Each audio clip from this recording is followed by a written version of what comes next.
Hello, welcome to my new episode of ShuLanguage. Today I'm going to talk about a little bit about Japanese language. Many of you have sent me a comment that I need to speak about my language because there are so many foreign viewers on my channel and they really want to learn Japanese language and culture. Away from my main topic, which is a study vlog that I'm learning a new language, I'm gonna be teaching you Japanese here in my channel. So I'm gonna be talking about within just 5 minutes about Japanese essentials, what you need to know about Japanese. Firstly, I'm gonna be giving you a basic information of Japanese. Many of you may be wondering how difficult Japanese language is. And I'll be giving you a conclusion, which is Japanese language is extremely difficult. According to the US government, Japanese language is categorized as number 4 group.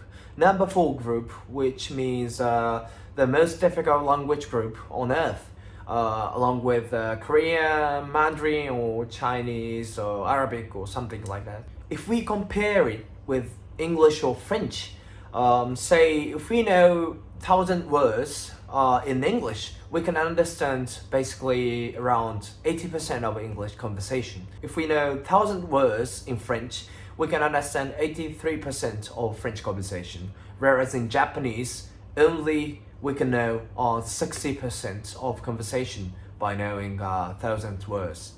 There are basically 130 million speakers, Japanese speakers around the world.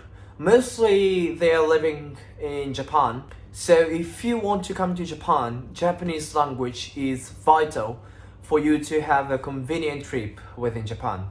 Because Japanese people are not good at English.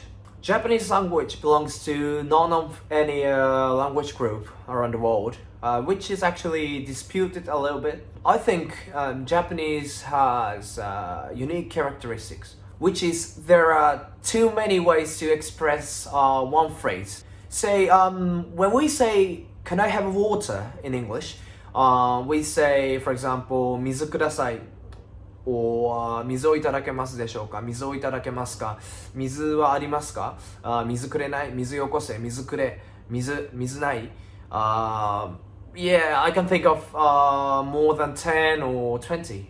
That means I think there is no one correct way to say, can I have water in Japanese. That can be a little bit of advantage to learn Japanese language.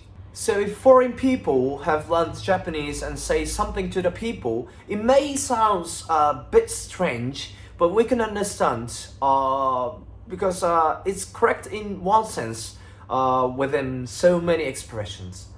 Okay, let's move on to the letter and grammar. There are basically 3 letters in Japanese. Firstly, hiragana, the most popular one. There are 46 hiragana in general. Hiragana is the most frequently used letter in Japanese language. Along with 46 katakana, it's a second letter, which is used to describe foreign words, foreign loan words. And the third letter, which is the most complicated one, is kanji. And there are basically more than 100,000 kanji in Japanese language. Basically, the 2,100 kanji is regularly used. To be precise, 2,136, I guess. Because of some technologies like smartphones and computers, we are losing more and more kanji in daily life. And speaking of the grammar, there are too many things to say, but in short, it is basically written in SOV style, which means a Japanese sentence is written in the subject, object, verb order, which is totally different to the language like English. They use subject, verb, object style.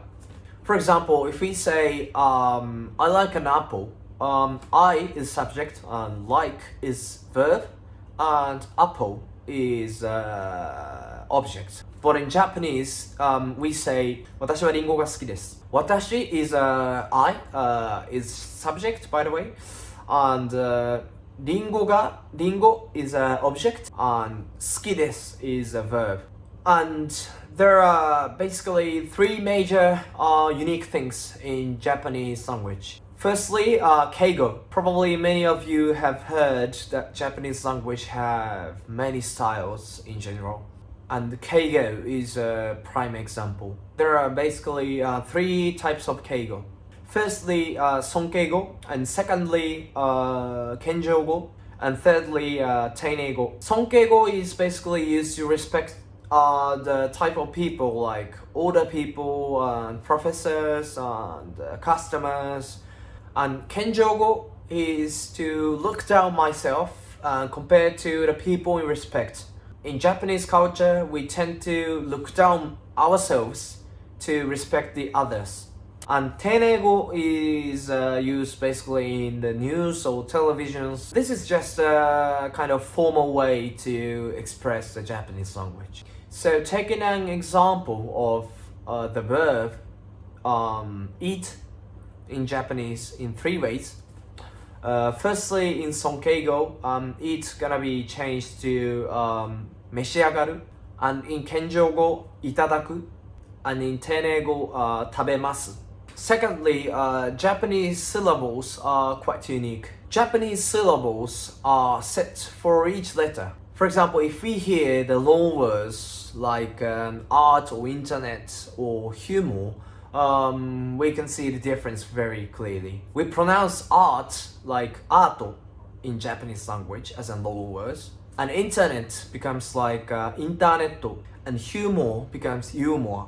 So the things I've explained to you is very basics of Japanese language. I'm going to recommend you what should you do next. Firstly, it's important to learn the letter first. As I've said before, there are three letters in Japanese language. But firstly, you can start off learning hiragana, which is most frequently used. I don't recommend you to learn Japanese by looking at subtitles in English, because it's really important to connect your mind with your goal language. If you learn Japanese in English letter, you will be thinking Japanese in English, which is really bad. And secondly, you need to complete some sentences by using your very basic Japanese skills. For example, you can write your self-introduction in Japanese in hiragana by using a dictionary or Google Translation or something. And thirdly, I recommend you to find Japanese pen pal or Japanese friends to talk with. In fact, best way to learn a new language is to communicate with native people. So I need to wrap up here. I hope many of you will start learning Japanese very soon. I really willing to help you guys to learn Japanese. So that's it. Probably in the future I'm gonna be uploading more of the contents on Japanese language in this channel. So please send me also the contents you want to see in my channel. So thank you very much and hope you see you guys in the next episode. Bye.